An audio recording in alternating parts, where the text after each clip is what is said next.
On va adorer le Seigneur. Allez, allez, allez. Alléluia. Allez, allez, allez. Alléluia. Allez, allez, allez. Alléluia. Allez, allez, allez. Alléluia. Bénissons le Seigneur. Alléluia. Élevons le Seigneur. Alléluia. Magnifions le Seigneur. Alléluia. Allez, allez, allez. Alléluia. Il ouvre les portes. Alléluia. Il ouvre des maisons. Alléluia. Il donne des examens. Alléluia. Allez, allez, allez. Alléluia. Allez, allez, allez. Alléluia. Allez, allez, allez. Alléluia. Allez, allez, allez. Alléluia. Allez, allez, allez. Alléluia. Comment élève encore la voix et bénit le nom du Seigneur. Tout ce que tu as entendu, les choses qu'il a fait dans la vie de tes frères. Oh, alléluia. Merci Seigneur. Tu es agi encore, tu es le même. Tu n'as pas changé.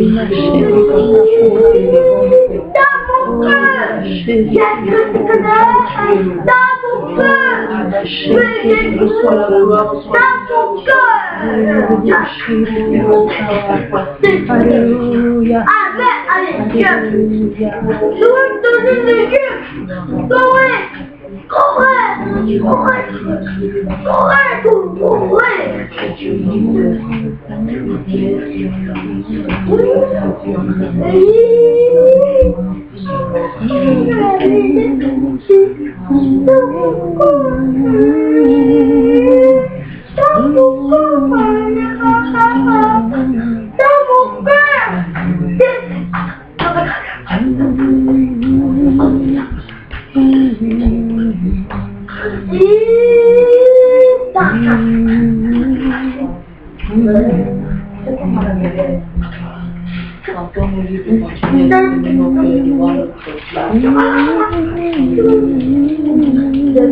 Je vais te dire merci pour ces beaux témoignages, Seigneur, ces beaux témoignages que nous avons entendus, Seigneur, parce que ta main est continuée à faire pour moi dans nos vies, Seigneur, continue d'agir, Seigneur, pour nous manifester ton amour, ta bienveillance, ta bonté, Papa. Nous voulons te rendre grâce, oh Seigneur, pour ces choses qui montrent encore, Seigneur, que ta bienveillance est incomparable, Seigneur, à l'égard de tes enfants, Seigneur. Nous voulons te rendre grâce pour les choses même que tu as fait que nous n'avons pas vues, Seigneur mon Dieu.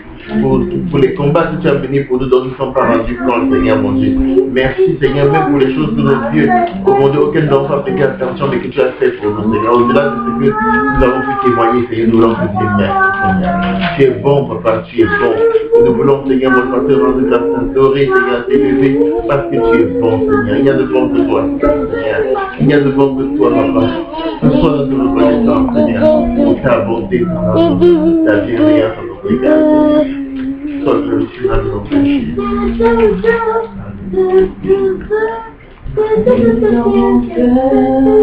Jésus est roi. Oui, dans mon cœur, Jésus est roi. Alléluia, amen, alléluia. Jésus dans mon cœur, oui, dans mon cœur, Jésus est roi. Oui, dans mon cœur, Jésus est roi. Oui, dans mon cœur, Jésus est roi. Alléluia, amen, alléluia, amen, Jésus est roi. Est-ce que dans ton cœur, Jésus est le Seigneur? Est-ce que dans ta vie, il est le roi? Est-ce que dans ton cœur, Jésus est sur le trône? Alléluia, amen, alléluia, amen, Jésus est roi. Oui, dans mon cœur, oui, dans mon cœur, Jésus est roi. Oui, dans mon cœur, Jésus est roi, le Seigneur. Oui, dans mon cœur, Jésus est roi. Alléluia, amen, alléluia, amen, Jésus est roi. Sens-toi libre encore de confesser vraiment la Seigneurie de Jésus dans ta vie. Sens-toi libre encore vraiment de proclamer vraiment cet amour que tu as pour lui. Alléluia, Seigneur, parce que tu es le roi de ma vie. Reçois l'hommage, sois adoré, exalté. Merci Seigneur, parce que tu es tout pour moi. Et sans toi, je ne suis rien. Merci parce que tu es le Dieu qui me reprend, le Dieu qui me corrige. Alléluia. Le Dieu qui me donne le temps de mettre ton statut parfait. Merci encore, alléluia, parce que tu es le Dieu qui m'aime. Oh, je te souviens que je suis poussière. Je te rends grâce, oh Seigneur, parce que sans toi, je ne suis rien. Merci Seigneur, parce que sans toi, ma vie serait gâchée. Béni sois-tu parce que tu es le Dieu qui a donné un sens à ma vie. Je voudrais bénir ton nom, je voudrais exalter ton nom, parce que tu es le Dieu qui me fortifie. Reçois la gloire, reçois l'honneur, reçois la magnificence d'éternité en éternité. Béni sois-tu pour la famille que tu m'as donnée. Béni sois-tu pour les frères et les sœurs en Christ. Béni sois-tu pour l'encouragement qui sont pour moi. Reçois la gloire, alléluia, parce que tu as dit qu'en toi, nous aurons une nouvelle famille. Béni sois-tu, Seigneur Jésus, parce que tu es le Dieu qui ouvre les portes. Tu es le Dieu, oh, qui agit dans nos vies. Merci, Seigneur, alléluia, parce que, oh, nous sommes comme la prunelle de ton œil. Reçois la gloire, parce que tu es le Dieu qui veille sur nous. Béni sois-tu l'éternité en éternité.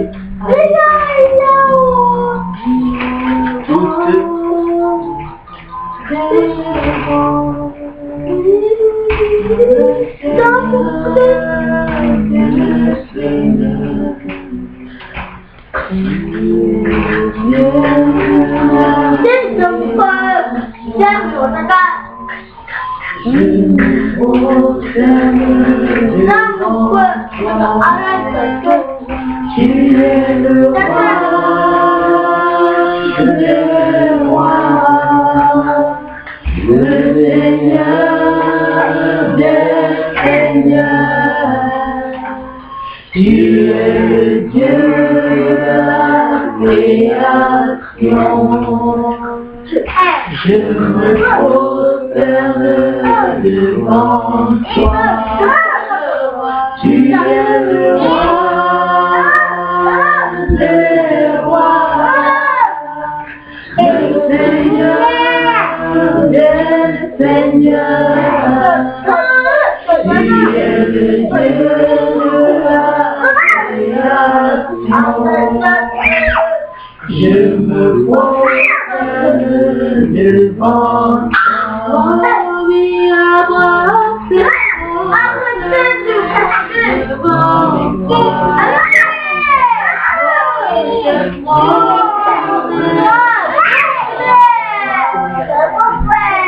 la vie se prosterne devant toi aussi, je prosterne devant toi.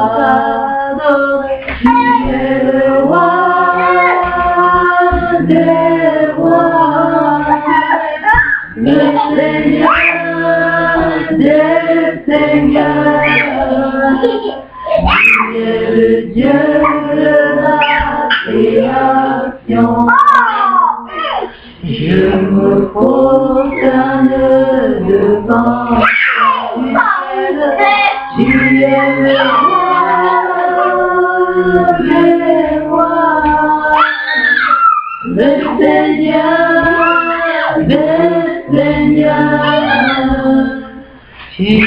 es le Dieu de la création.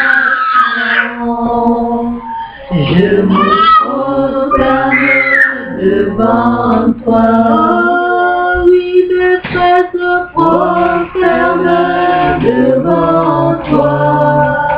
Mes finances se prosternent devant toi. Ma famille se prosterne devant toi. Je me prosterne devant toi. Tu es le roi,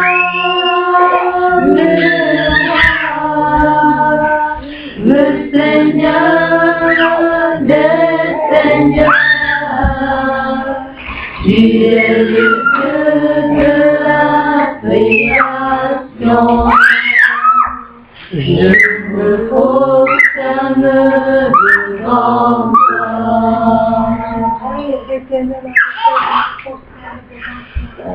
Parce que tu es le roi des rois, tu es le Seigneur, tu es le Dieu qui a créé toutes choses, oh Seigneur. Par ta parole, oui, tu as créé toutes choses, des choses nouvelles sur tout l'univers, éternel, mon Dieu. Qui est comme toi, oh bon Père Céleste, toi qui as assis dans ton trône, qui règne sur ta terre, qui règne dans nos vies. Oh Père éternel, merci pour ton amour, Seigneur. Parce que qui est l'homme pour que tu te soutiennes de lui. Mais Seigneur, dans ta bonté, oh, tu regardes, Seigneur, dans la vie de tes enfants. Et tu agis, Seigneur. Et tu nous fais du bien, oh Père éternel. Papa, nous voulons te dire merci, Seigneur, pour ton amour. Parce que nous ne sommes pas dignes de l'avoir avec toi, Seigneur. Mais dans ta grâce, oh Père éternel, par le sang de Christ, oh mon Dieu, mon roi. Papa, nous élevons nos voix pour te dire merci. Nous élevons nos voix pour t'adorer. Nous élevons nos voix pour te glorifier. Parce que toi, tu es le digne de louange. Toi, tu es le digne d'adoration. Toi, Père éternel, qui nous regarde par nos manquements. Toi qui nous regarde par nos faiblesses, Seigneur. Mais tu manifestes ton amour dans nos vies. Tu nous sens l'amour que nous tombons pour nous relever. Tu nous fortifies dans notre fatigué. Tu nous amènes à faire des choses que nous ne pouvions pas faire. Papa, oui, c'est toi. Dieu, Papa, nous te disons merci. Et nous voulons te célébrer. Nous voulons te célébrer. Nous voulons te célébrer, Seigneur, pour tout ce que tu fais dans nos vies. Papa, même une journée ne suffirait pas, Seigneur. Papa, pour raconter tes bienfaits dans notre vie. Parce que tellement tu agis, Seigneur. Tellement tu œuvres, Seigneur. Tellement tu opères des miracles, Seigneur. Tellement tu ouvres des portes devant nous. Oh Père éternel, qui est comme toi? Qui est comme toi, Seigneur? Tu es bon, Seigneur. Tu es bon dans nos vies. Tu es bon, Seigneur. Papa, c'est pourquoi nous te célébrons. C'est pourquoi nous te louons. C'est pourquoi, Seigneur, toute la vie, nous voulons chanter tes louanges. Et te dire, Seigneur, oui, tu es le Dieu digne de louange. Sois élevé, sois célébré. Au nom puissant de Jésus.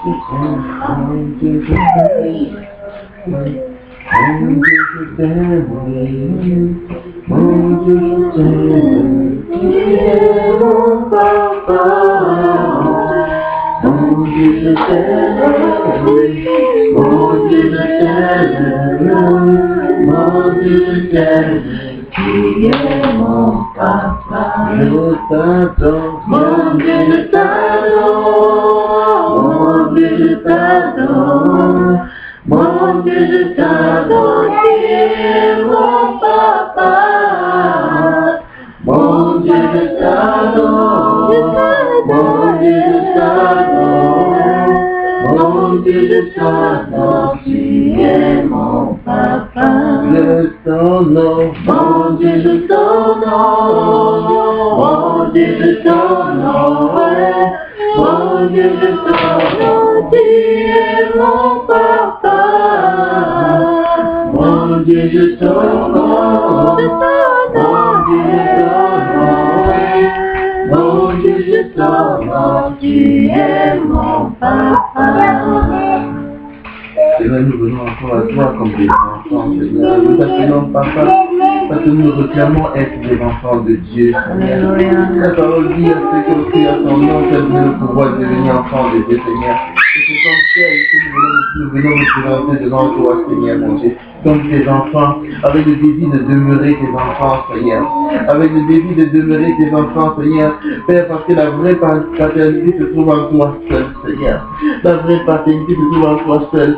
Toi seul n'abandonne jamais, alléluia, toi seul n'abandonne jamais, et ton amour, Seigneur mon Dieu, est incomparable à toi. Père, nous voulons, Seigneur mon Dieu, Père, ce soir encore, Seigneur, rappeler, oh Dieu, Seigneur, à nous-mêmes que nous sommes des enfants de Dieu, et t'appeler comme notre papa, Seigneur, parce que, Seigneur, mon Père, pour nous, c'est la chose la plus importante, être des enfants de Dieu, et marcher selon la volonté de notre papa bien-aimé, Seigneur.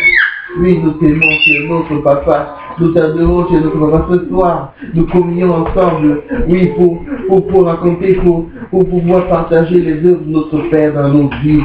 C'est dans nos différentes vies, Seigneur. Nous voulons invoquer le nom de notre Père. Le nom de notre Père. Celui-là qui nous a créés. Celui-là qui nous a sauvés par son Fils Jésus-Christ. Celui-là qui a fait de nous par adoption ses enfants. Alléluia. Merci Seigneur mon Dieu pour le privilège d'être enfant de Dieu Seigneur, pour la grâce d'être enfant de Dieu Seigneur mon Dieu. Père, merci parce que tu as fait de nous tes enfants Seigneur. Et merci parce que nous le demeurerions Seigneur mon Dieu, en marchant dans l'obéissance, en marchant dans tes voies. Nous te glorifions, nous t'élevons Seigneur et nous bénissons ton nom, toi notre Papa, dans le nom de Jésus. Amen. Amen. Toute ma vie, je chanterai,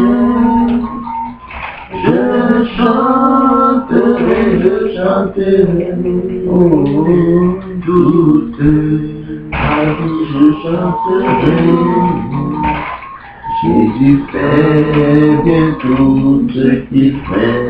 Toute ma vie, je chanterai. Je chanterai. Toute ma vie, je chanterai. Jésus fait bien tout ce qu'il fait. Toute ma vie, je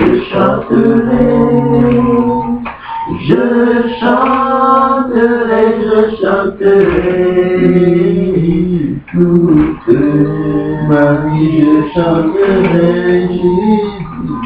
Jésus fait bien tout ce qu'il fait. Seigneur, nous voulons le confesser, nous voulons le déclarer. Chaque œuvre que tu as accomplie est parfaite, complète et totale. Seigneur, oh Père, même quand nous ne comprenons pas, même quand nous sommes devant, oh Éternel, des difficultés, que nous savons quelle voie suivre.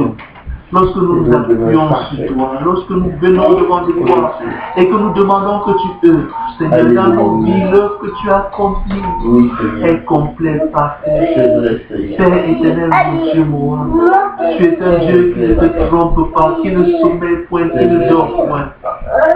Et même devant les difficultés, Seigneur, nous voulons garder la mémoire, Seigneur. Parce que l'œuvre que tu as accomplie est parfaite. Que soit la gloire. Pour l'œuvre que tu as fait accomplir dans chacune de nous. Que soit la gloire, ô Éternel. Oh, pour toutes les difficultés par lesquelles nous pouvons passer. Parce que nous savons que tu es là, tu es présent. Éternel, puissant, béni soit ton nom.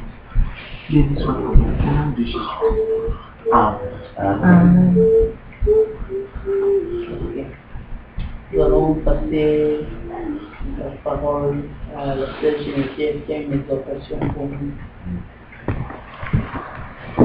Il est là, il est là, il est là, il est là, Jésus-Christ de Nazareth est là. Quand les saints commencent à prier, le Saint-Esprit agit. La puissance de l'Éternel est là. Seigneur, nous te bénissons parce que nous savons que tu es présent. En ce moment, nous nous disposons pour t'écouter. Nous te supplions afin que tu viennes parler. Je prie afin d'être tout simplement un instrument dans ta main. Et que, ô Dieu Tout-Puissant, mon cœur et le cœur de mes bien-aimés soient la terre fertile. Afin que la semence que tu vas déposer ce soir puisse germer et porter du fruit. Merci ô Seigneur parce que, ô Dieu, tu viendras au temps de la récolte et tu moissonneras les fruits de ce que nous avons écouté ce soir. Entre tes mains, je recommande, ô Dieu, moi et mes bien-aimés. Je prie afin qu'au Père, tu nous donnes un bon entendement spirituel, tu nous donnes une bonne disposition de cœur, une bonne attitude physique, afin qu'au Seigneur, cette nourriture, ô Dieu Tout-Puissant, puisse nous nourrir spirituellement et faire grandir l'homme intérieur en nous. Amen. Au nom de Jésus-Christ. Amen. Soyez bénis au nom de Jésus. Amen. J'aimerais partager avec nous un thème pendant quand Marie-Laure m'a dit que c'est moi qui allais exhorter aujourd'hui. Le Seigneur a déposé sur mon cœur quelque chose et je vais partager avec nous. Je l'ai intitulé « Gare à la séduction ». Gare à la séduction. Bien. Qu'est-ce que c'est que la séduction? J'ai essayé de chercher ce que c'est que la séduction pour voir un peu... Pardon, comment ça pour voir ce que c'est que la séduction. Je suis partie dans le livre de comment on appelle ça, dans la tradition hébraïque, et je me suis rendu compte que, excusez-moi parce que c'est en train de vouloir me jouer un petit truc que je ne comprends pas. La séduction signifie apatao, qui signifie tromperie. C'est une forme de tromperie. Et c'est donc la séduction, c'est de cette séduction que je vais nous parler ce soir. La patao là. Qu'est-ce que c'est et comment ça se manifeste. Amen. Donnez-moi juste, vous savez que les nouvelles technologies là. Ok. C'est bien. Donc, nous allons voir le texte directeur que nous allons lire, c'est Colossiens chapitre 2, verset 8. Colossiens chapitre 2, verset 8.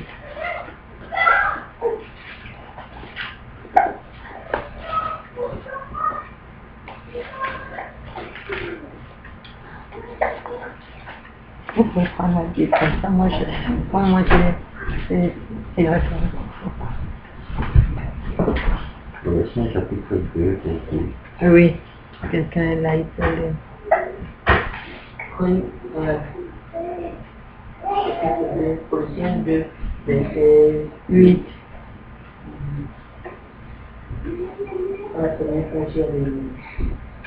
Parfois les excellences.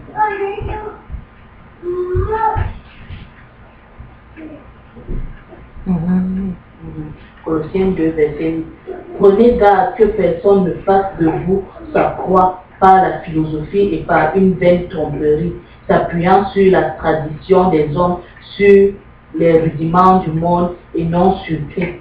Car... Amen. Amen. Amen. Donc, voilà le passage sur lequel je tire ce mot de séduction-là.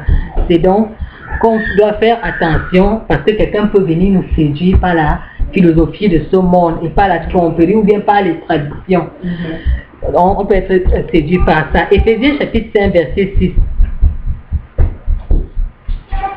On va savoir pourquoi on ne doit pas se laisser séduire par ces choses-là. Chapitre 5, verset 6.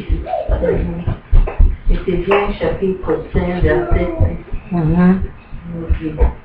Que personne ne vous séduise par de vains discours, car c'est à cause de ces choses que la colère de Dieu vient sur les fils de la rébellion. Excusez-moi, on va lire un peu beaucoup aujourd'hui.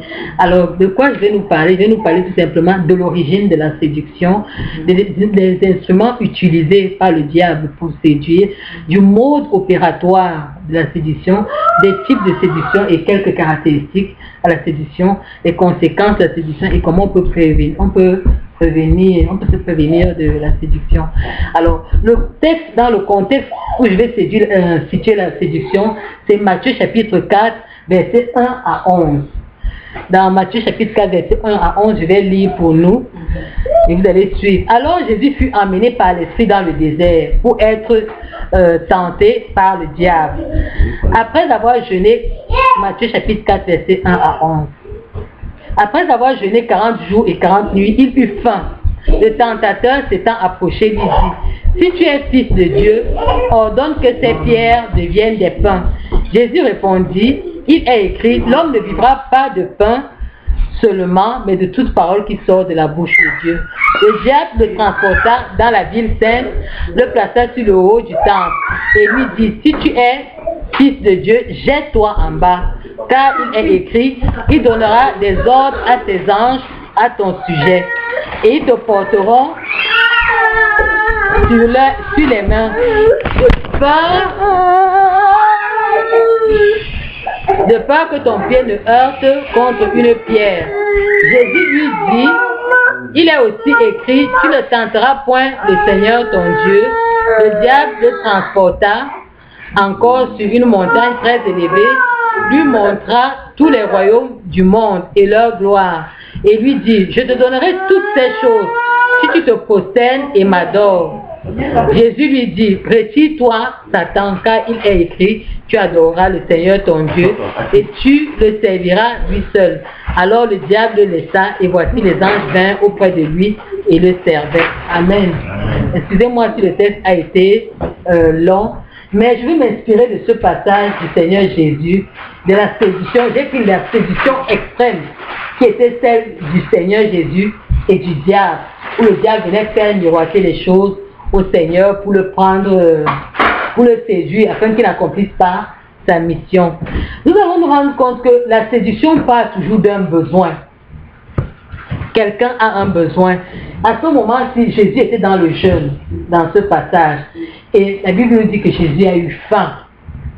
Si tu n'as pas un besoin, le diable ne va pas venir te tenter, à moins que tu ne parles pas ta propre convoitise. Jésus eut faim. C'est là que le diable vient dans son en chemin. Il dit, voilà, si tu es le fils de Dieu, ordonne à ces cailloux pour qu'ils deviennent des pains pour que tu manges. Donc, la solution commence toujours d'un besoin que nous avons en tant qu'humains. Le besoin peut être de l'argent, ça peut être une promotion, tu as besoin d'une promotion, tu aspires à une promotion, ça peut être un besoin de te marier, tu es célibataire longtemps, ça peut être un besoin d'un poste élevé, ça peut être un besoin de bourse, ça peut être un besoin de pouvoir, ça peut être un besoin de réussir un examen. Quel que soit le besoin que tu as, ça peut être une porte ouverte à la séduction. Donc, nous comprenons donc que c'est par un besoin que l'ennemi peut venir pour te séduire. Et quels sont les instruments que l'ennemi va utiliser? Il va utiliser soit ton ami, puisqu'il faut que quelqu'un te parle. Là, dans le cas de notre Seigneur Jésus, le diable n'était pas son ami, mais il le connaissait quand même, parce qu'il avait vécu auparavant au ciel. Donc, ça peut être un ami, ça peut être un frère, ça peut être ton frère de sang qui vient te proposer des choses quand tu es dans le besoin. Tu vois que c'est un peu difficile de dire, mais laisse-moi et tout. Tu vas dire que mais je vais t'aider et vous voyez, ça peut être un collègue, ça peut même être une autorité religieuse. Fais très attention. Ça peut être quelqu'un que tu estimes dans la foi, que le diable peut utiliser de manière subtile pour venir te présenter quelque chose quand tu es dans le besoin. Ça peut être n'importe qui peut être une porte ouverte devant toi. Donc, il faut faire très attention. Et quel est le mode opératoire qui est utilisé généralement? C'est que la personne vient avec, il sait que tu as un besoin, il vient te faire miroiter un semblant de solution qui apparemment comble ton besoin momentanément à l'instant, mais qui à la longue aura des conséquences dangereuses, soit pour ta foi, soit dans ta relation avec Dieu, soit même pour ta vie. Apparemment là, tu vois que oui, c'est ça dont j'ai besoin et c'est ça qu'il faut faire. Donc c'est un peu comme ça. Le but généralement de la séduction dans notre cas, c'est nous amener à enfreindre la loi de Dieu. C'est nous amener à pécher contre Dieu. C'est nous amener à perdre notre salut. Et c'est nous amener même à perdre la vie éternelle. Parce que n'oublions pas que le grand enjeu de la foi en Christ, c'est l'enlèvement, c'est la vie éternelle. Nous pouvons avoir les bénédictions sur la terre, certes, mais le grand enjeu, c'est pouvoir avoir la vie éternelle. Et donc, dans chaque acte que l'ennemi va apporter, dans chaque séduction, c'est ça, le but ultime, c'est ça. Quand le séducteur va venir dans son mode opérateur, il va venir te faire miroiter une solution, apparemment qui va apporter la solution à ton problème immédiat, à la longue, lui, c'est où il t'amène. Toi, tu dis, ah, enfin, j'ai pu combler mon besoin, mais le besoin plus tard va t'amener enfin la loi divine. Alors, comment la solution va se manifester? La solution n'est pas visible à l'œil. Tu as un problème, quelqu'un t'apporte une solution. C'est une solution. Elle est subtile. Il faut aller dans les profondeurs pour savoir que ça, c'est la séduction. Parce que ça ressemble à la solution dont tu as besoin. La séduction, la séduction satisfait ton besoin immédiat. Donc, j'ai besoin d'argent. On me dit qu'écoute, un homme vient, il te dit que oh, viens, on a juste un petit rapport de 5 minutes et tu as l'argent. Oui, j'aurais de l'argent. Tu as dit que c'est juste 5 minutes de petit plaisir et j'ai mon argent. Donc, ça satisfait ton besoin immédiat. La séduction est apparemment agréable. La solution qui est présentée au travers de la solution est apparemment agréable. Et comme je l'ai dit tout à l'heure, elle répond à ton petit besoin immédiat. Et sachant qu'il y a plusieurs types de séduction selon les besoins. Autant il y a des besoins, autant il y a des types de séduction. On a par exemple, dans le cas par exemple d'une femme qui veut se marier, quelqu'un qui sait que ok, elle veut se marier, elle cherche comment il peut se faire tomber depuis, il ne trouve pas. Il va chercher un homme qui vient, qui a l'apparence d'un frère qui vient dire que oui, je vais t'épouser et tout. Et la condition c'est que, bon, si tu veux m'épouser, il faut qu'on ait des petits rapports intimes et tout. Alors, on est déjà marié, il veut déjà t'épouser. Donc, voilà un type de séduction. Apparemment, c'est bien, oui, il veut m'épouser, donc je peux me dire avoir les rapports avec lui, machin. C'est normal, machin. Vous voyez, ça satisfait un besoin apparent. Mais ça se fait en freine la loi de Dieu. Une autre séduction, par exemple, c'est de présenter la gloire. Comme nous avons vu dans le coup, le Seigneur Jésus, le diable a dit que je te donnerai tous les royaumes de la terre si tu m'adores. Jésus aurait eu la... Si tu disais seulement qu'il adore le diable, il aurait eu une gloire, il aurait eu un nom comme les noms de Mike Jackson. Puisque même maintenant Jésus a un nom glorieux. Mais il aurait eu la gloire du monde qui se serait arrêté sur la terre. Nous n'aurons pas le salut parce que c'était par Christ. Le plan de Dieu, c'est que Christ devait nous apporter le salut. Donc nous là, on devait être perdus. Et le plan de Dieu aurait échoué. Il aurait eu l'autorité sur tout le monde entier parce que le diable allait lui dire que les royaumes m'appartiennent. Il aurait eu l'argent, il aurait eu les femmes, il aurait eu tout ce dont il avait besoin s'il avait accepté d'adorer le diable. C'était subtil. Il était humain. Son cœur aurait pu se laisser prendre à ce jeu-là. Mais il n'a pas accepté cela. Il y a la séduction charnelle, comme je vous ai dit tout à l'heure. Il y a la séduction qui peut aussi t'amener la séduction spirituelle. Là, c'est plus dangereux parce que la séduction spirituelle, c'est quelqu'un qui lit la parole de Dieu, qui professe la parole de Dieu, mais qui ajoute dans la parole de Dieu des subtilités qui t'amènent à t'éloigner. C'est-à-dire, voici la vérité ici, là. Voici le semblant de vérité. Ça se ressemble.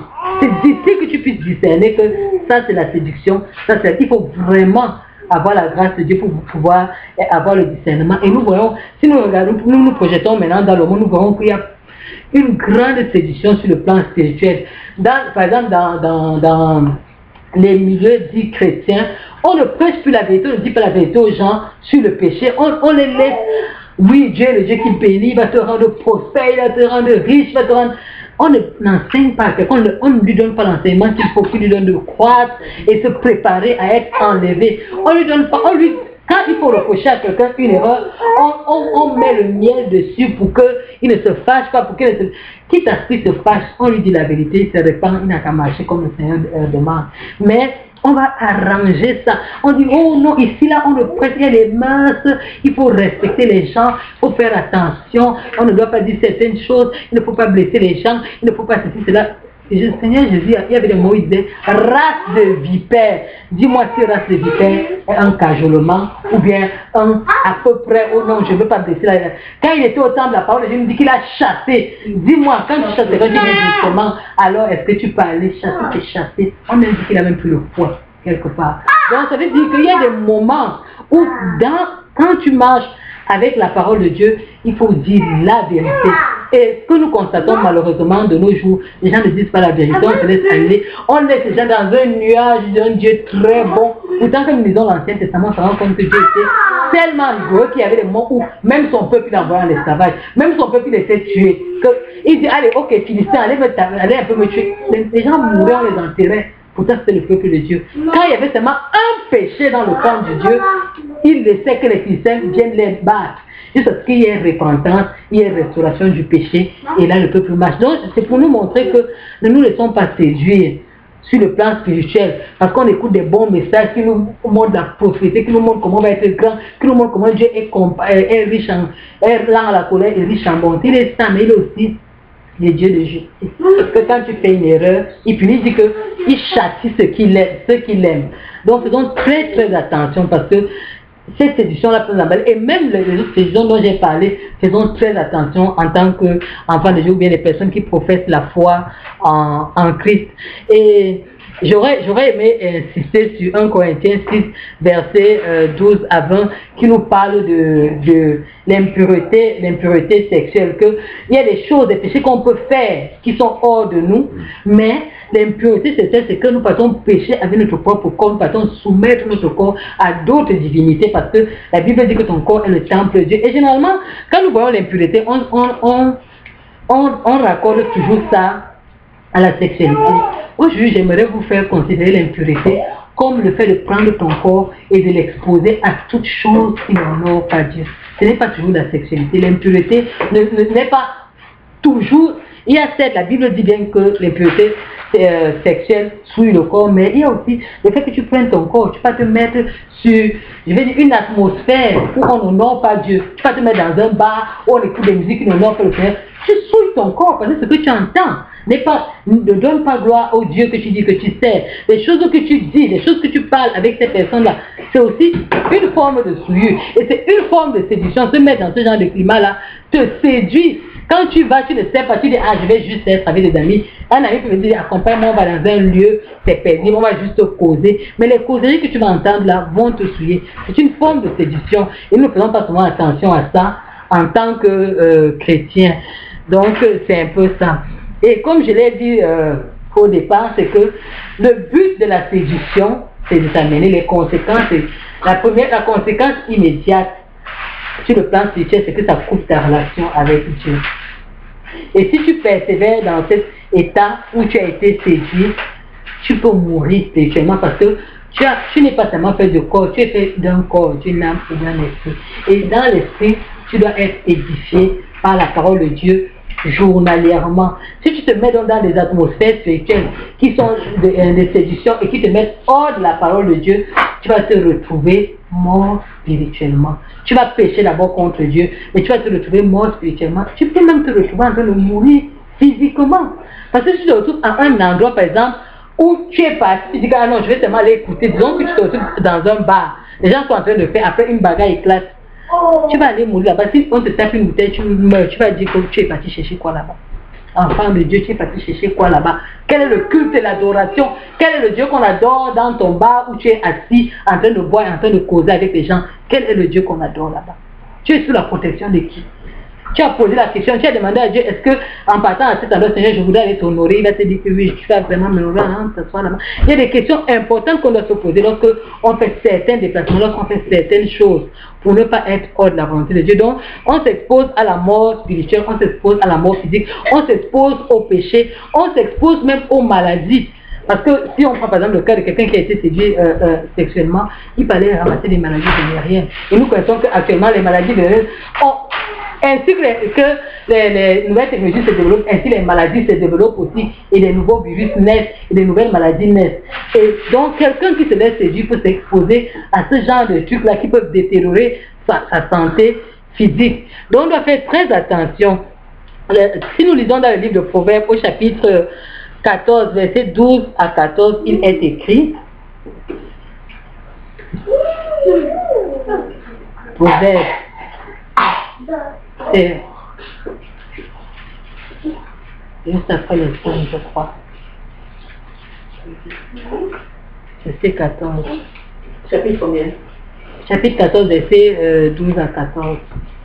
Proverbe 14, verset 12 à 14 dit, quelle voie paraît droite à un homme, mais son issue c'est la voie de la mort. Au milieu même du rire, le cœur peut être affligé, et la joie peut finir par la détresse. Celui dont le cœur s'égare se rassasie de ses voies, et l'homme de bien se rassasie de ce qui est en lui. Amen. Donc, vous voyez, on dit telle voix paraît droite à un homme, mais son issue c'est la voix de la mort. Quelqu'un peut venir te présenter une voix qui te paraît bien, qui te paraît juste, qui te paraît excellente, mais la fin de cette voix-là va te conduire dans la mort. Et c'est exactement la voie de la séduction. La voie de la séduction vient toujours, elle paraît la solution à ton besoin. Elle paraît la voie, c'est la voie la plus criarde. Quand tu regardes les voies, c'est elle qui apparaît la voie, c'est ça que je dois faire. Mais son issue, l'issue de cette voie-là, c'est l'égarement, c'est ta perte. Et est-ce que nous voyons au même, ici là, quand nous lisons verset 13, il dit, au milieu du riz, le cœur peut être affligé. Tu peux être au milieu des gens, tu pars en tant qu'enfant de Dieu, tu dis ok, je m'avais juste resté avec des amis. Mais quand tu es assis là au milieu de tes amis, qu'est-ce qu'on dit? Comment l'Esprit de Dieu est au-dedans de toi? L'Esprit de Dieu, parce que la Bible nous dit que Dieu habite dans nos cœurs. Donc le cœur qui est où la résidence, la résidence spéciale de Dieu peut être triste. Pendant que toi tu ris émotionnellement, tu avais des gens au milieu de ton rire, le cœur de Dieu peut être affligé. Et même que tu peux même te sentir mal, parce que si tu es un enfant de Dieu vrai, tu es aussi dans un milieu qui n'est pas le tien, tu te sentiras mal. Et sans ce genre de milieu, tu te retrouves là parce que tu te laisses, tu as un besoin, tu veux te, disons, tu as un besoin, tu veux te relaxer. Il y a des mots de se relaxer en tant qu'enfant de Dieu. Tu dis que je vais aller avec des amis. Qui est ton ami entre les mains? Faisons très attention. Et comme j'ai bien dit, j'ai pris l'exemple dès que la joie peut finir dans la détresse, tu peux aller bien t'amuser avec les amis, comme ça tu te retrouves, il y a une bagarre, tu reviens avec la tête fendue, avec même on t'a poignardé, alors que quand tu quittais chez toi, tu étais bien en paix et maintenant tu peux rentrer avec un tout autre problème. Et voilà ce que je voulais dire à ce niveau-là sur les conséquences. Alors comment donc nous prévenir de cette séduction? Je ne vais pas nous faire un épilogue de toutes les méthodes de prévention. Nous savons qu'en tant qu'enfant de Dieu, nous devons lire la parole de Dieu, nous devons prier, nous devons développer notre communion intime avec le Seigneur. Ça, c'est les grands actes en tant qu'enfant de Dieu. Mais dans Proverbe chapitre 14, verset 15, la Bible nous dit, l'homme simple croit tout ce qu'on dit, mais l'homme prudent est attentif à ses pas. L'homme simple croit tout ce qu'on dit, mais l'homme prudent est attentif à ses pas. L'homme prudent qui est attentif à ses pas, ça ne veut pas dire que je fais attention comme quand deux enfants ne couraient pas. Et tu vas me laisser où? Attentif à ses pas, c'est que chaque fois que je veux m'engager par rapport à quelque chose, dans n'importe quel domaine, je vais consulter Dieu. Ok, j'ai un problème, j'ai un besoin. Seigneur, qu'est-ce que je dois faire par rapport à ce besoin-ci? Et j'ai énuméré quelques questions qu'on peut se poser qui peuvent nous aider, par exemple, à ne pas tomber dans la séduction. C'est, quel est mon besoin de l'heure? Première question. Quel est mon besoin? Ce besoin-là, est-ce que c'est une nécessité pour moi? C'est-à-dire que, parce qu'on peut avoir les besoins où nous sommes là. Je peux dire que j'ai besoin de me stresser, j'ai besoin, plein de besoins nous avons. Mais est-ce que ce besoin est une nécessité? Est-ce qu'il faut absolument que je l'ai parce que c'est important pour moi? Deuxième question. Troisième question, quelle est la solution? Comment je peux subvenir à ce besoin? Quelle est la solution de ce besoin? Une autre question, que dit la Bible par rapport à la solution que je vais prendre? Oui, j'ai trouvé une question, mais qu'est-ce que la Bible dit? Est-ce que cette solution-là est en accord avec les principes de Dieu? Si cette solution est en accord avec les principes de Dieu, alors tu peux te lancer, sache que tu as la bonne solution par rapport à ton besoin. Tu es susceptible de ne pas tomber dans la séduction. Mais si tu n'as pas la solution, que faire? C'est là qui est important. Ce que nous devons retenir, si nous ne devons pas retenir quelque chose de toute ma prédication, c'est ça que nous devons retenir. Au cas où il n'y a pas de, parce que généralement, le besoin de la solution vient quand nous n'avons pas généralement de solution à un problème qui se pose ou bien à un besoin que nous avons qui est criard. Qu'est-ce qu'il faut faire? Ouvrez vos Bibles dans le livre de Psaume, chapitre 121, versets 1 à 8. On va lire tous les versets, c'est très important.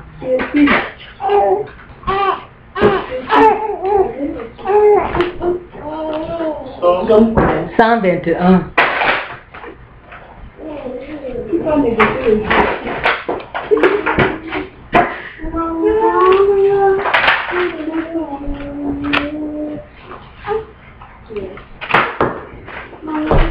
Qu'est-ce qu'il fait? 121, verset 1 à 8. C'est le psaume.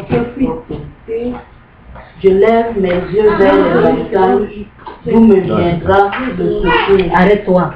Vous voyez, voilà quelqu'un qui a un besoin. Il ne sait pas, il n'a aucune solution, il ne sait pas comment faire.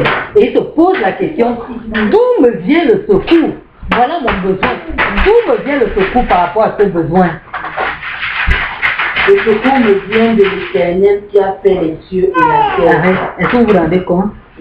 Le secours, quand tu as un problème, quand tu as un besoin, te vient toujours de Dieu. Nous avons un bon exemple du témoignage de nos bien-aimés de Jésus. Ils ont manifesté un besoin, ils ont constaté une défaillance dans leur frigidaire et ils ont manifesté le besoin. Oh Seigneur, regarde les conditions, c'est un peu difficile financièrement. Où trouverons-nous un frigidaire? Et je suis sûr qu'ils ont prié le Seigneur par rapport à ce besoin-là.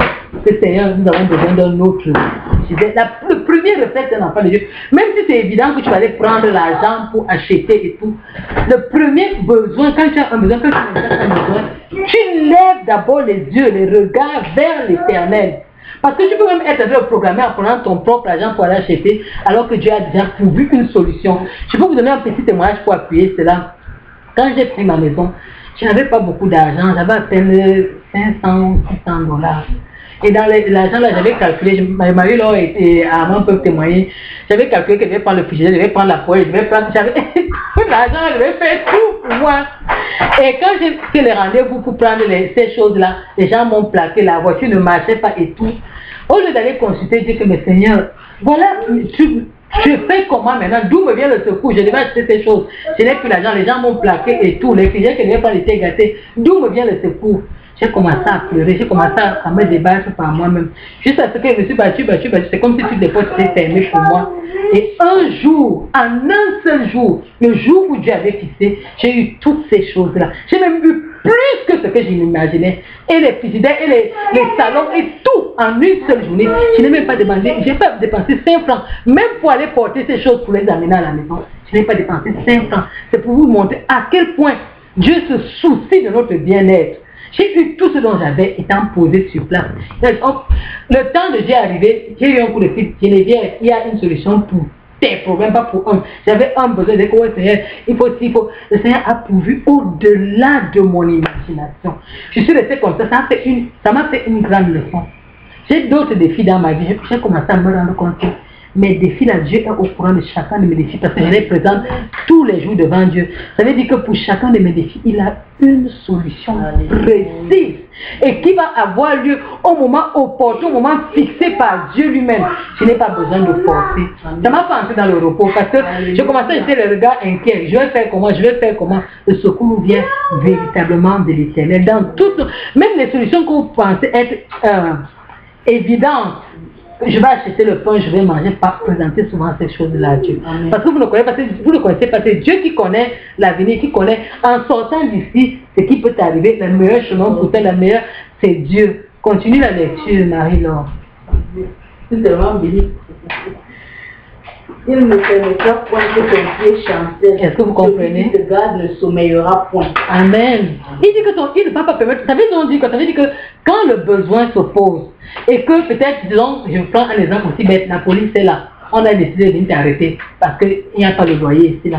La Bible dit que Dieu ne va pas permettre ton pied chancelle. Je prends l'exemple là pour dire que même quand la police va frapper ici, pendant que la police va frapper là, le coup de fil va sonner ici que Geneviève, je viens de te virer 600 machins dans ton compte pour que tu puisses payer ton loyer. Donc les personnes ont dit que oui, madame, pour votre loyer, tu as dit que oui, allons à la banque, je vais prendre pour vous payer. Il dit qu'il ne permettra pas de te payer. Ça veut dire que l'opprobre ne va pas se déverser dans ta vie. Amen. Parce qu'il connaît et il a la solution à ce problème. Il dit qu'il ne va pas permettre que ton pied change. Ça veut dire que même si tu es arrivé au bout, que maintenant là tu es tellement tombé, garde l'espoir parce qu'à la dernière minute, là, la dernière pièce, là, Dieu va ouvrir la porte qu'il faut afin qu'il y ait la solution là. La Bible continue à lire. Voici, il ne sommeille ni ne dort celui qui garde Israël. Est-ce que tu comprends? Le Dieu que tu invoques là ne dort pas. Ça veut dire que même quand toi, tu dors, les solutions qu'il est en train de préparer par rapport à tes besoins sont en train de prendre place. Pendant que toi tu es couché, tu dors, tu réfléchis. Ne réfléchis pas. Il dit que quand toi tu dors, l'enfant de Dieu, quand il dort, il a le repos, il est dans le repos. Parce que lui, Dieu, lui ne sommeille pas, il ne dort pas. Il met en place, c'est lui qui tient le monde. J'aime prendre l'exemple merveilleux. On nous dit que notre planète est dans un système. Et on dit qu'il y a des milliards de systèmes. Imaginez donc, le Dieu que tu sers est le commandant des milliards et des milliards de planètes et de systèmes. Imagine, tu vois un peu comment la Terre est petite. La Terre est un grain de sable dans un système. Et il y a plusieurs systèmes comme ça. Et c'est le Dieu que tu sais qui commande toutes ces choses-là. Alors imagine donc ton problème, ce que ton problème peut représenter pour lui. Et il dit dans sa parole que tu es la prunelle de son œil. Ça veut dire que tout ce qui te concerne, il dit qu'il connaît le nombre, s'il faut maintenant compter, même je ne sais pas si nous pouvons compter sur nos têtes, mais Dieu dit qu'il connaît le nombre de cheveux, et que quand un tombe, il connaît qu'un cheveu est tombé sur ta tête. Imagine, c'est le Dieu que tu sais. Donc imagine le besoin que tu peux avoir. Et il dit, notre Dieu dit que quand tu veux parler, quand tu as un besoin, avant que tu ne formules la phrase, que ça se manifeste en son dans ta gorge, et ça se manifeste en son à la bouche pour que nous puissions entendre, il lit les cœurs. Ils sont de les cœurs et les reins. C'est que là, l'enfant là veut maintenant manifester la phrase que papa j'ai besoin de. C'est comme nos enfants là, papa j'ai besoin de boire d'eau. Quand ton besoin sort dans ton cœur, il connaît déjà que le besoin là est là. Il continue à avoir le besoin et il connaît la solution du besoin. Il connaît que tu es en train de formuler la question par rapport aux besoins que tu as. Continue. Éternel est celui qui te garde. Éternel est ton ombre à ta main droite. Pendant le jour, le soleil ne se frappera pas, ni la lune pendant la nuit. L'Éternel te gardera de tout mal. Il gardera ton âme. L'Éternel gardera ton départ et ton arrivée, dès maintenant et à jamais. Amen. Amen. Je voudrais que vous puissiez croire à la parole de Dieu. Parfois, on lit la parole de Dieu. On la lit comme littéralement. Croyez à la parole de Dieu. La parole de Dieu nous dit ce soir que Dieu te garde de tout mal. Il dit qu'il garde ton départ et ton arrivée. Donc, où vous êtes là, quand vous êtes venu là, Dieu vous a gardé. Il garde aussi votre repos. Il garde, est-ce que vous vous rendez compte? C'est des choses qui paraissent évidentes, mais qui sont des réalités. S'il y a quelqu'un qui veille sur toi 24 heures sur 24 comme ça, pourquoi tu vas t'inquiéter? Toi, quand tu auras un problème, tu vas parler de lui, il dit que papa, la procédure qu'il t'a donnée est simple. Il dit que fais-moi connaître tes besoins, pas de façon, tu dis qu'il fait la baudasse. Que tu bénis seulement les gens là, seulement ils t'ont même rien demandé, il fait que les bénir. Il dit que voici la procédure. Fais-moi connaître ton besoin, pas de supplications, des prières et des actions de grâce. C'est seulement ce qu'il te demande. Pas la magie, pas payer, pas ceci. Il te demande seulement que parle. Il dit que Seigneur, voici mon besoin. J'ai besoin de ça. C'est tout ce qu'il te demande. Et que tu crois, tu vas le voir s'accomplir. Pour revenir à notre méditation, je voulais que nous sachions que je vais rappeler la procédure, c'est très important pour nous prévenir de la séduction. Rappelons-nous que nous parlons de faire attention, garde à la grande grâce à la séduction. Tu identifies ton besoin, quel est mon besoin? Est-ce que c'est une nécessité? Quelles sont les solutions qui sont devant moi? Que dit la Bible par rapport à ces solutions? Si je n'ai pas de solution, qu'est-ce que je dois faire? Vous vous rendez compte? Ça veut donc dire que tu as toute une procédure dans tout ce qui vient devant toi qui fait que tu ne peux pas te laisser séduire, que ce soit par rapport à tes comment on s'appelle, divertissements, par rapport à tes besoins personnels, par rapport à tes besoins professionnels, par rapport à tes besoins d'école, par rapport à tes besoins du travail, par rapport à tes besoins d'évangélisation, par rapport à tes besoins de l'œuvre de Dieu, par rapport à tout ce qui te concerne. Dieu a une solution. Nous sommes 121 dimanche. Amen. Amen. Donc voilà le message que le Seigneur m'avait mis à cœur de partager avec nous ce soir. Je vais demander à notre bien-aimé, le frère Arsène, de prier par rapport à ça. Et si quelqu'un se sent aussi de prier avant que le frère Arsène élève la voix pour recommander qu'il puisse prier. Dieu est capable de faire tout ce qu'il dit, il fera. Il accomplira toutes ses promesses envers moi. Garde patience en Dieu, il ne m'abandonnera pas. Il fera.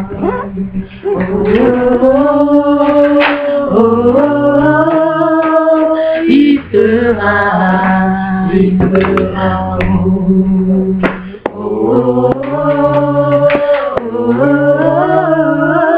il fera,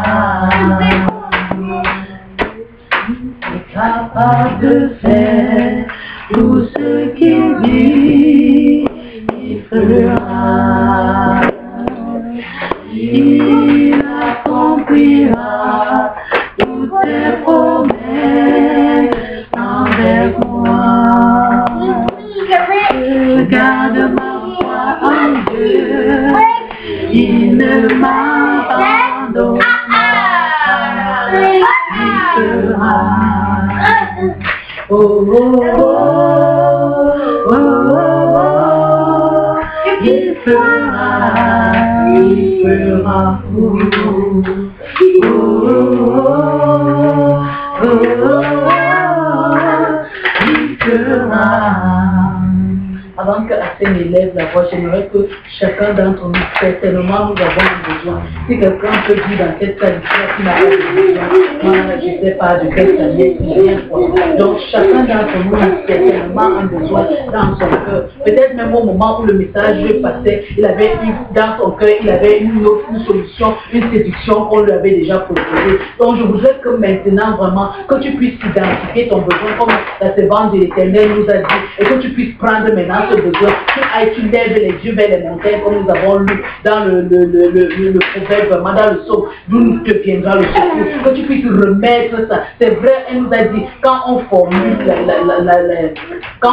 le besoin, le Seigneur connaît déjà, mais il a besoin, c'est lui qui a également demandé qu'on le lui fasse connaître. Donc que tu puisses faire connaître ton besoin maintenant au Seigneur. Tu dis que Seigneur, voici mon besoin. Et c'est de toi que je m'attends. Je refuse la séduction dans ma vie. Élève la voix et crie à ton Dieu.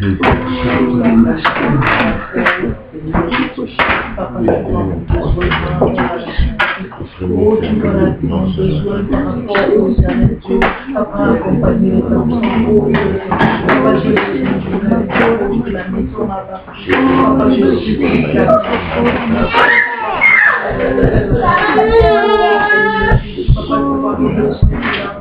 Papa, tu vois cette vie de Dieu, tu peux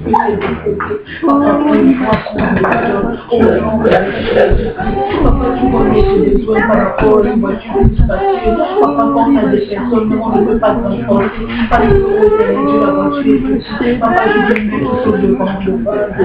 Papa, fais une voiture spacieuse à fabriquer. Oh, Jésus, Papa, oh, Papa, nous sommes de la de Dieu, famille, Dieu, Papa, moi les frères, oh,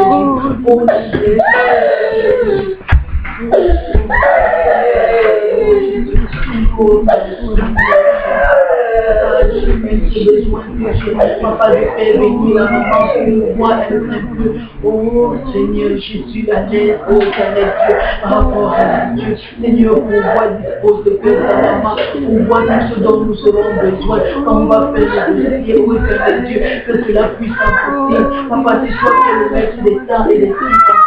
Dispose cela en ma faveur, en ton temps, oh Seigneur Dieu, en tout possible, oh Seigneur Jésus. Papa, nous tous,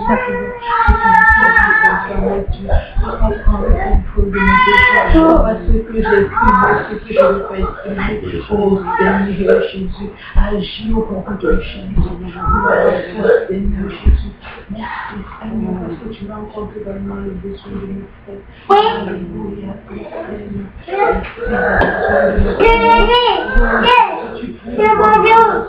par rapport à Judith, mon bien-aimé, oh Éternel Dieu, Papa, oh Jésus, ce besoin de toi de nous. Oh Jésus, nous avons besoin de toi,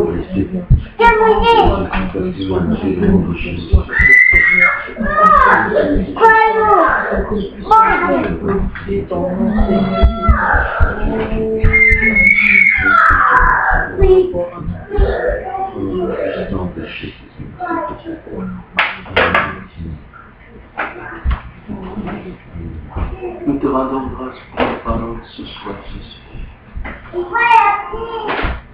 Et nous avons tous des besoins. Seigneur, qu'importe le domaine, nous avons tous des besoins. Et cela est clair que nous sommes tous prédisposés à la séduction, Dieu, dans le choix de nos foi. Et cette séduction a pour but final de nous éloigner de toi et de faire taire la foi. Seigneur, je prie pour l'éternel que tu protèges cette parole. Pour l'éternel, protège cette parole. Afin que nous ne puissions pas laisser nos besoins au début des séductions dans nos vies. Mais que la voie que tu nous présentes devant nos besoins, la voie de faire le fruit, d'élever les yeux vers toi. Oh Seigneur, chacun de nous se prendre avec grand sérieux cette parole. Même le besoin de divertissement, que nous puissions nous poser la question. Oh, que tu as dit, que dit le Seigneur par rapport à cette direction. Parce que Seigneur, comme tu l'as dit dans ta parole, nous pouvons faire la vie juste en n'étant pas au bon endroit. Seigneur, comme tu viens encore de nous dire dans ta parole, même les besoins les plus courants, oh Éternel, et tu nous l'as vraiment enseigné cette semaine. Pendant que nous étions en train d'élever la voix pour ceux qui se font, Seigneur, encore tu viens nous dire que même pour les besoins qu'on peut planifier financièrement, on doit lever les yeux vers toi. Seigneur, je prie que cette parole soit gravée dans nos cœurs. Oh Éternel, afin que nous puissions vivre une vie totalement dépendante de toi. Nous ne pas nous laisser séduire. Alléluia. Oh Éternel, parce que Seigneur Père, nous pouvons tout planifier, même nos achats, et avec les montants. Mais juste à cause du fait d'une intoxication, tu peux nous préserver de tels achats. Seigneur, fais-nous recourir à ta foi et à ta volonté à chaque fois que nous sortons, à chaque fois que nous planifions pour la famille, pour nos achats, pour que nous puissions dire, Seigneur, quelle est ta voix? Amen. Quand nous avons de l'argent, Seigneur, quelle est ta voix? Afin de ne pas nous laisser séduire. Oh Éternel, puissant. Merci pour ta parole ce soir. Oh merci Seigneur, parce que tu nous parles ce soir. Reçois la gloire.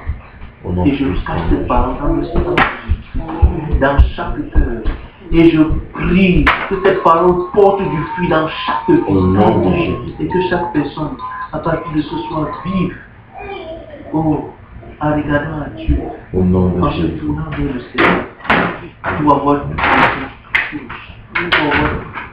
orientation, afin de ne pas se laisser séduire par le malin, afin de ne pas se laisser séduire par le malin, qui a pour but final et de le malin. Oh, béni au nom de Jésus. Amen. Amen. Est-ce que quelqu'un, en dehors des besoins qu'on exprimait au Seigneur, est-ce que quelqu'un avait un autre sujet?